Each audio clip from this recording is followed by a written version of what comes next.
Hello,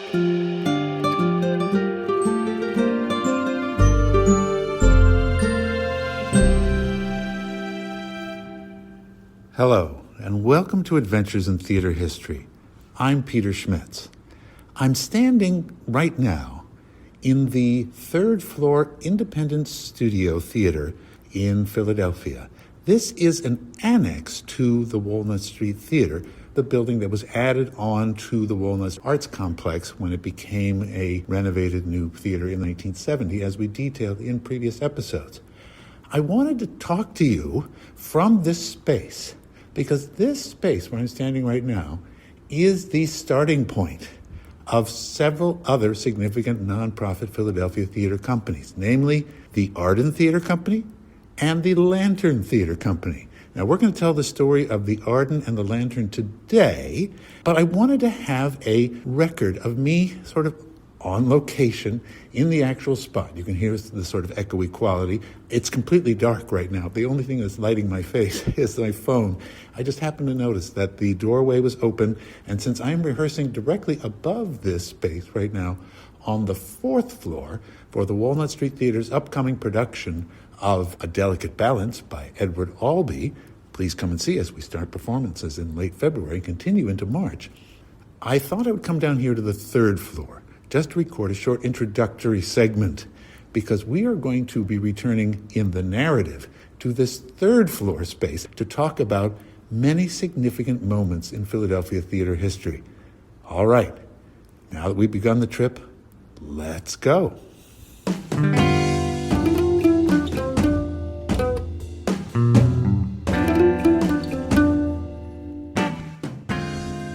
So now I'm back in my home recording studio, or as I like to call it, the Tower of Theater History. And let me note that there's no interview this time. I want to go back to the narrative format that we've used so often before in the podcast for this particular episode, something I haven't really done in quite a while. I'm also going to be talking again about our longtime subject on this podcast, the Walnut Street Theatre, which we have been discussing and analyzing and researching ever since our earliest episodes about Papin and Breschard's circus in the first decades of the 19th century.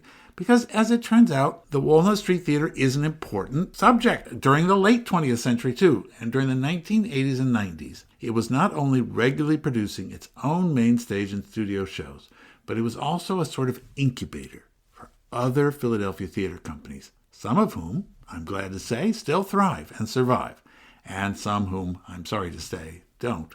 But as I discussed back in episode 90, early on in this season 4 of the podcast about modern Philadelphia theater, back in the year 1970, a narrow 6-story high industrial loft building directly to the Walnut's east, which you can see sticking up beside the historic structure at the corner of 9th and Walnut, was purchased and integrated into the new theater complex. And in fact, to this day, the rear sections of this former loft building are given over to such important areas as the Walnut's backstage green room, as well as most of its company's office space.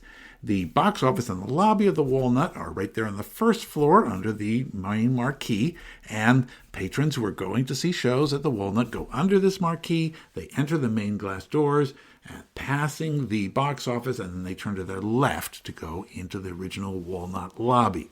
But if instead of turning left, you keep going straight back, you are buzzed by a security desk through another set of glass doors. And over there, there's a single elevator, which takes you up to the 2nd, 3rd, 4th, 5th, and 6th floors of the loft annex.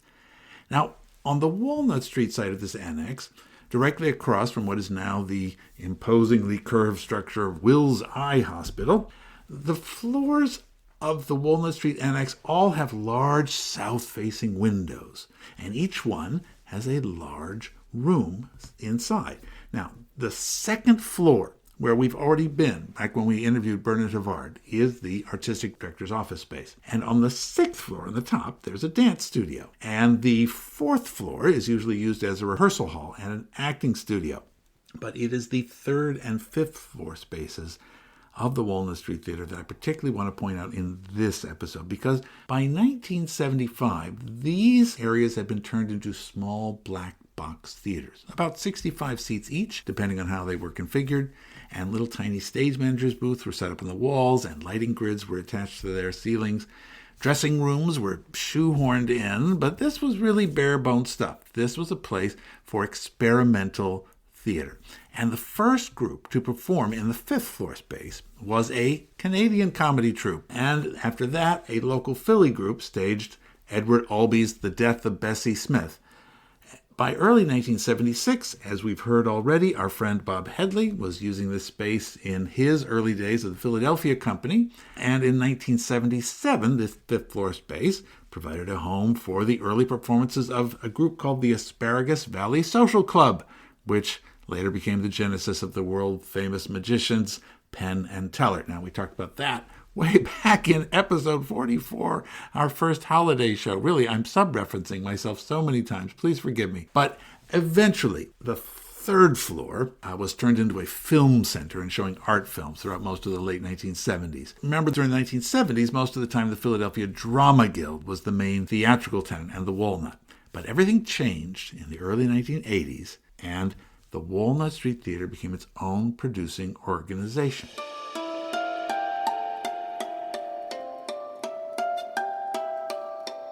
October 1982. It was a significant year in Philadelphia theater history. The Locust Street Theatre had just been demolished to become yet another parking garage, whose developer promised to revitalize South Broad Street by giving more space for automobiles, but not really giving the car's occupants more reasons to take the trip there. Though, as we know, there was an encouraging trend for theater at the grassroots level, it was generally a low period for mainstream theater in Center City, Philadelphia. The Wilma Theater was still just a tiny organization in a converted garage on Sansom Street, and the Philadelphia Company, under Sarah Garanzik, was just getting started at the old Plays and Players near Rittenhouse Square. The Playhouse in the Park, which had formerly been such a beehive of activity, was mostly sitting unused on the Belmont Plateau in Fairmount Park. So it was an interesting time, but only in retrospect. At the time, the early 1980s looked pretty moribund in terms of Philadelphia theater. The Drama Guild, the former tenant of the Walnut, had moved out to West Philadelphia, hoping to draw audiences for classic and new plays at the Zellerbach Theater on the University of Pennsylvania campus. But after several years of an ongoing leadership crisis, the Walnut Street Theatre had hired a new executive director, and this new director's tenure was set to begin on November 15th. Theater critic Nels Nelson, who we'll hear a lot from in this episode, reported in his regular column in the Philadelphia Daily News, quote, "The new man in town is Bernard Havard, a British-born naturalized Canadian who has enjoyed outstanding success as the head of the Alliance Theatre Company and Children's Theatre of Atlanta, the third largest regional subscription audience in the United States. Havard, 41 years old, will assume his duties here November 15th under a 3-year contract. The new director said in a telephone interview that he has a commitment from the Walnut's Board of Directors to mount a season of plays for the 1983-84 season."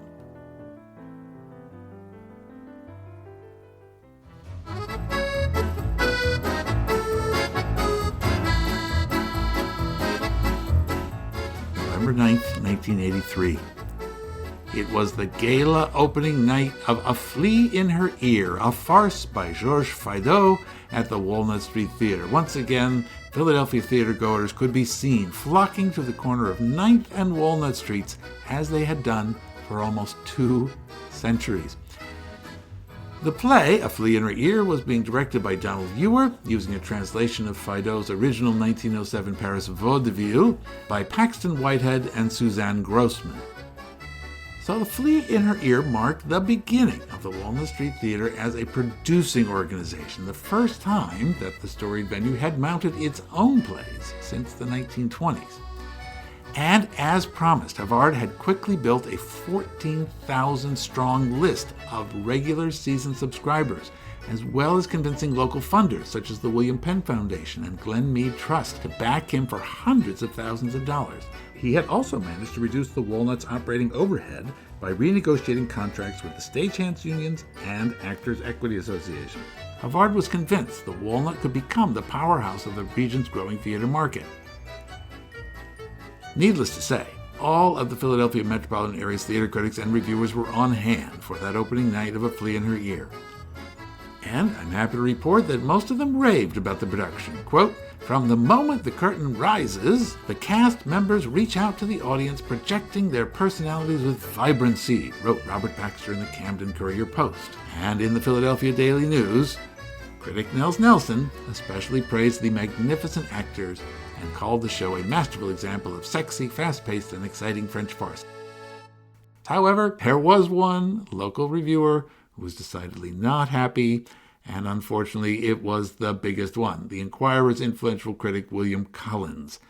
After all the hype and all the fuss about the new regime at the Walnut, Collins had clearly been expecting more. Instead, as he wrote in the paper the next day, quote, "Last night was one of those disappointments for which no scale exists." Collins thought that the cheering and clapping audience at the Walnut all around him was laughing on cue instead of in spontaneous delight. The actors, he wrote, were incessantly punching for laughs in an idiotically aggressive style. He even admitted that at the end of the show he didn't stick around to talk to anyone, but he instead charged up the aisle to file his review at the paper by his deadline. "There is no chance that something or somebody just slipped up. This exhibition means to be just as dumbly and patronizingly clownish as it is," he thundered. "Can this be what Executive Director Bernard Havard thinks of the taste of the Philadelphia audiences? And if it is, could he be right?" Well, needless to say, it was all those other critics glowing reviews and not William Collins' diatribe that the Walnut reprinted in its advertisements for the show in the following weeks. January 1986.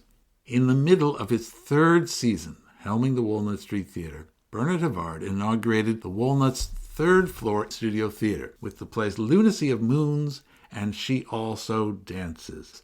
Now, he had renovated the third-floor studio theatre so it was more like 90 seats, and the plays had gone well, but there were months of the year when he didn't have anything booked and the space was available. So Havard made it known that he would welcome renting this new space to other small, ambitious theater companies in the area. Indeed, Havard said he'd be happy to cut them a good deal. He knew that the long-term success of his larger theater space, 1,200 seats, could not happen in a vacuum. It would depend on Philadelphia continuing to expand as a theater market and a larger theater-going culture.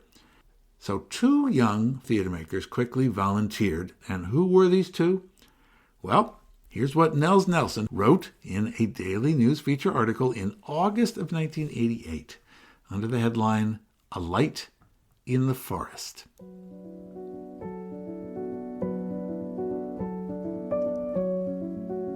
Another season, and yet another fledgling theater company setting up shop in the Walnut Street Theater's pygmy third-floor studio stage, hoping against hope it will attract a following to build upon and a reputation to tide it through the inevitable lean times that deflate the best of intentions. This one is named the Arden Theatre Company, after the forest in As You Like It, and I was prepared to blithely lump it in with its legion of ill-starred predecessors until I learned about the deal it had worked out for itself with the Walnut. 2 young men, Terry Nolan and Aaron Posner, both products of the Northwestern University Theater program in Chicago, and not yet out of their 20s, walked in off the street and exited sometime later with a commitment from the Walnut's Bernard Havard to make Studio 3 available for 3 productions through mid-December and not 1 penny of rent. Havard also threw in a cornucopian package of free technical assistance to include marketing help, publicity services, and access to the Walnut's considerable mailing list. In return, the Walnut will receive a small percentage of whatever's left, if and when the Arden's original budget is recouped.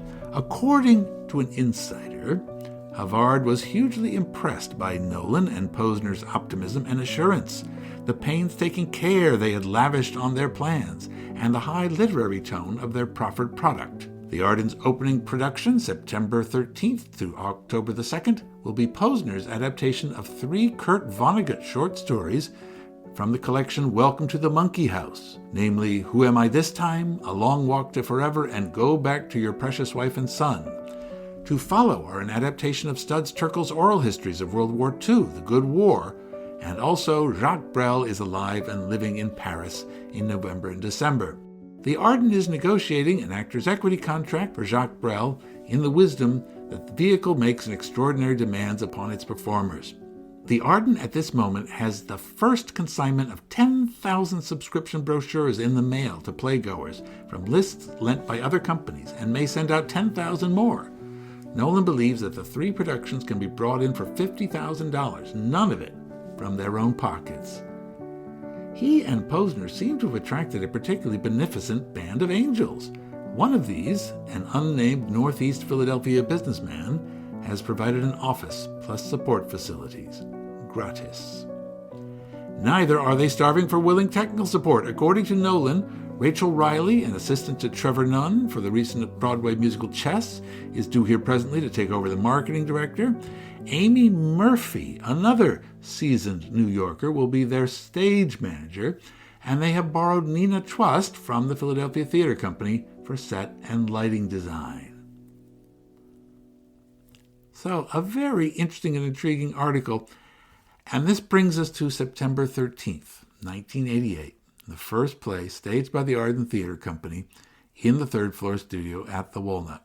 Now, interestingly, I would like to note that the name Arden Theatre Company, using the name of the Forest of Arden from As You Like It, is not necessarily the most original choice. In fact, there was another Arden Theatre Company that was founded at about the same time, not far away, over in Montclair, New Jersey. And there was yet another Arden Theatre Company in England. And the two young men's business plan was not original either, as we can learn from this very quick but very interesting archival recording made about 10 years ago. This is a quick interview with the voices of these two founders of the Arden, the directors Terry Nolan and Aaron Posner. We met at Northwestern University, and we met New Student Week 30 plus years ago. Yeah, nearly 35 years ago. Right. Long time. And our very first season, when we were starting the company, we needed a mission. We were told we needed a mission. Seems like a good idea. We looked at other missions, and we stole one from Arena Stage. And Arenas was great plays by great playwrights. Mm-hmm. And we thought that we knew we wanted adaptations to be part of our work. So we changed plays to stories and decided that the mission would be great stories by great storytelling. Anyway, after their successful first season, Nolan and Posner and Amy Murphy, who would soon become both the Arden's business manager and would marry Terry Nolan, were launched on a second season, which included an original adaptation of P.G. Wodehouse's novel What Ho, Jeeves, and H.G. Wells' thrilling science fiction tale The Invisible Man. By 1989, the young company was now spreading its wings a bit, and it moved out of the Walnut Street space over to a roughly renovated former church in West Philadelphia to do Nolan's production of the musical Godspell. Posner then directed As You Like It, which was then staged out at People's Light in Malvern first, and then later in an open-air amphitheater on the Delaware waterfront at Penn's Landing. But soon, another church space, just a couple blocks away from the Walnut, south of Market Street, would become the ambitious company's new venue. The church that had once been the home congregation of Louisa Lane Drew and her family of Barrymores, the old St. Stephen's Church at 10th and Ludlow. December 1990. The Reverend Charles Flood, rector of the fortress-like 167-year-old St. Stephen's Episcopal Church, had been looking for an occupant for the church's community house to the rear of its historic structure, with a roomy reception area, a small auditorium, and an even tinier gym space in the basement, and some ramshackle office space above. He thought it might be a good home for one of those ambitious young theater companies that were starting to form in Philadelphia. And the Arden, which had closed their final show at the Walnut Studio 3. This was the Continental Op, Terry Nolan's adaptation of two Dashiell Hammett novellas. So now, as the Arden prepares to leave the third-floor studio at the Walnut, I'm going to re-share a story that I first released on our 2023 holiday show, and that will commemorate the Arden's arrival into their new home, where they would spend the next 5 years.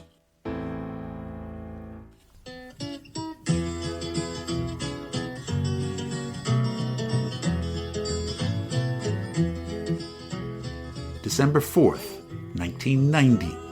The Arden Theatre Company inaugurated St. Stephen's Alley, their new home on Ludlow Street, with the production of their first holiday show, Appalachian Ebenezer.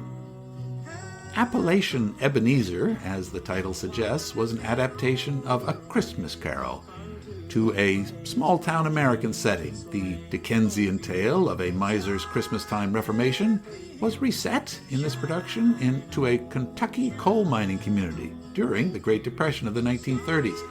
Other productions of this play had already been performed at various regional theater companies farther to the west, so the Arden's production was billed as a, quote, East Coast premiere.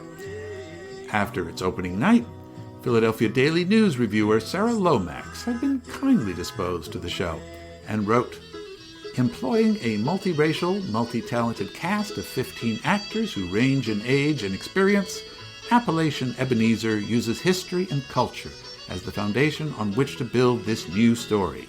Banjo-picking, square dances, and harmonized a cappella songs complement the historic references to the abuse coal miners suffered under greedy business owners and the violent opposition union organizers encountered during this era. Close quotes.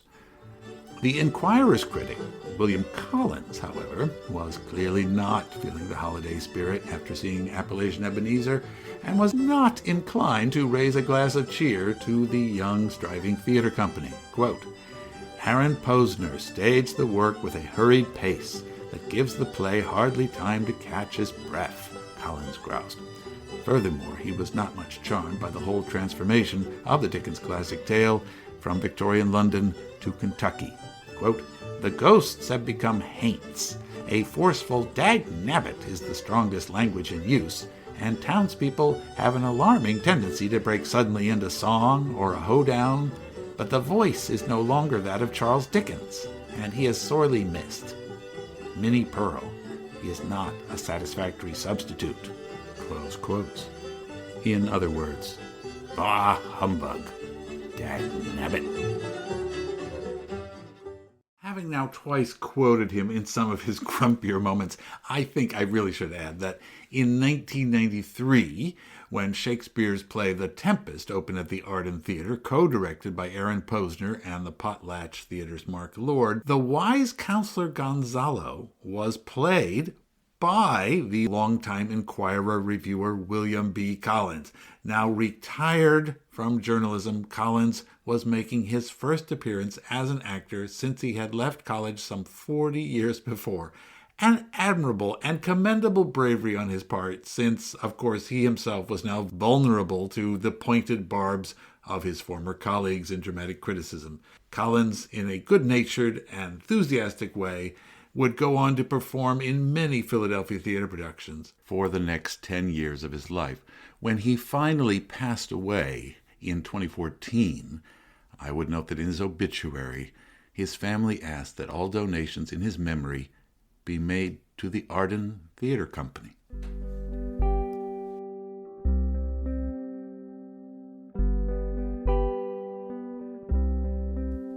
To round out the story of the Arden Theatre Company, I am going to give a reading from my book, published in 2024 by Brookline Books. It, of course, is also called Adventures in Theater History, Philadelphia.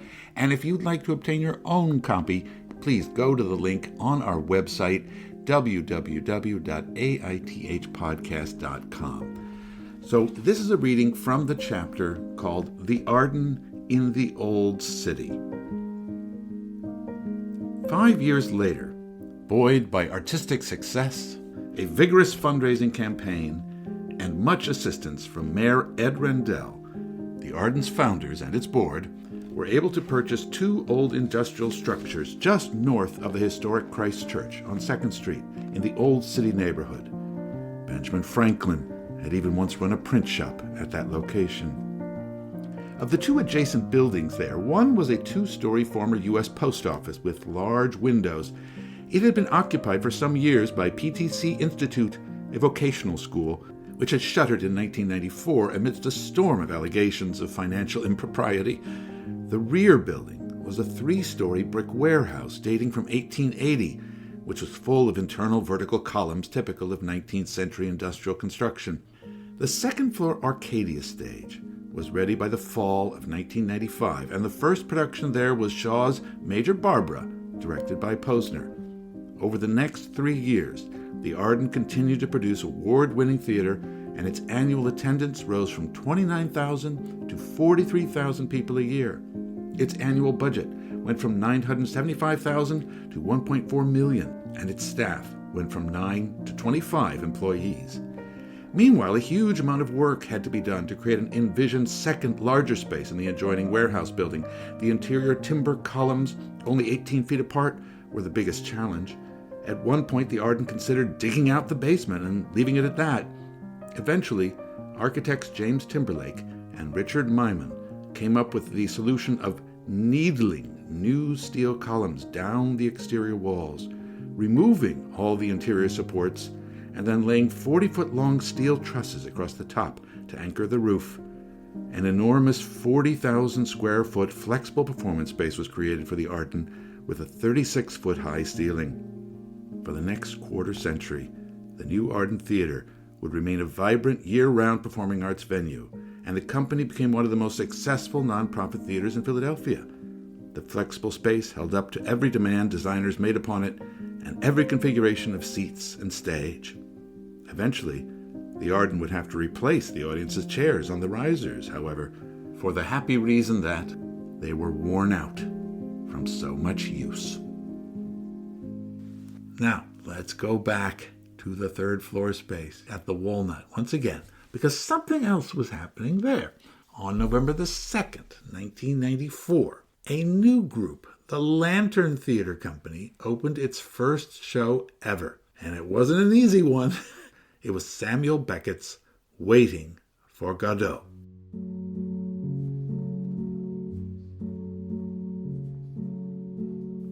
Charles McMahon, founder of the Lantern Company, was the director of the show. He had also cast himself in the unenviably challenging role of Lucky, a character who must deliver what is possibly the most difficult to memorize extended monologue in modern drama. The actors Russ Whittall and Michael Brophy were playing the hapless pair of tramps, Vladimir and Estragon, and Ralph Edmonds was Pozzo, Lucky's imperious master. Now, the Lantern Theater's budget was very small at first, and several local critics sniffed at the scale of the production values. They did not match the scale of the Lantern's stated ambitions, which was to bring the world classic plays to Philadelphia. But according to the Inquirer, at least the production of this Godot had a vaudeville touch that surely Beckett would applaud. The Lantern's stated next project was going to be George Bernard Shaw's Arms and the Man, staged in the Bourse Building over on 5th Street. And by next fall, the company revived this production of Godot, but this time in the Harold Prince Theater at the Annenberg Center in West Philadelphia.